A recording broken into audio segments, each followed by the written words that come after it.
dahil umalis na si Ether. Mahal na Emre. Ngunit batid kong magbabalik din siya. Lalo't hindi namin nilalang na dalisan ang lahat ng mga inantado.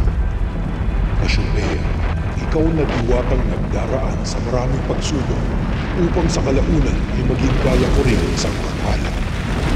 Mula ngayon, ay tinatanggal ko na ang aking sumpa sa iyo na mamalagi lamang dito sa kagubatan, lalo't may misyon kang kailangang gampanan. Tiyakin mong magiging handa ang lahat ng mga inkantado sa sandaling magbalik at sumalakay muli ang masamang paghaluman.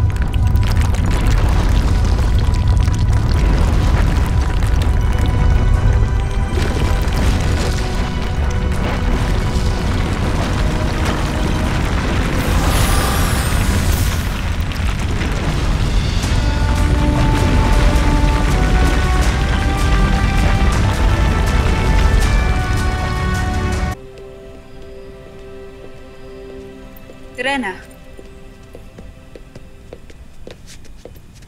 ang akala ko ay nasa sleep ka na. Tila may lalim yata ang iniisip mo. Hindi pa rin kasi ako makapaniwala na nakaligtas ako sa kamatayan. Isang bathaluman ang nagbigay sa akin ng sumpa, ngunit ano't hindi ito tumalab. Marahil ay may nagawa akong kabutihan upang gantimpalaan ako ng napakagandang kapalaran.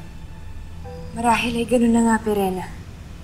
Lalo't kung hindi dahil sa ininiamihan, hindi natin madadaig si Hagorn at ang Hatoria.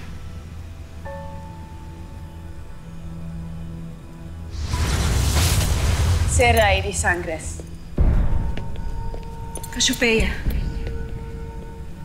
paano ka nakarating dito? Hindi ba't hindi ka na pinahihintulutan na muling tumuntong dito sa Nereo? Tinanggal na ni Emre ang kanyang sumpa sa akin. Pagkat ibig niyang ihanda ko kayong lahat sa muli raw pagbabalik ni Ether at paghahagsik ng bagong yugto ng kasamaan. Paano raw kami maghahanda, Cassiopeia? Ascentiado yan Eva Encantadia. Acrimies Redria Ade. Danaya, batid kong may iniwang kasulatan sa iyo si Amihan na hanggang ngayon ay hindi mo pa binabasa sa lahat. Anong kasulatan ito, Danaya? Hindi maaaring ilihim mo yon, Danaya. Kaya ipagtawag mo ang lahat ng mga diwata at mga enkantadong naririto, Alena. Nang sa ganun, ay mabasa na sa harap ng lahat ang iniwang kasulatan ni Amihan. Susunod, Mata.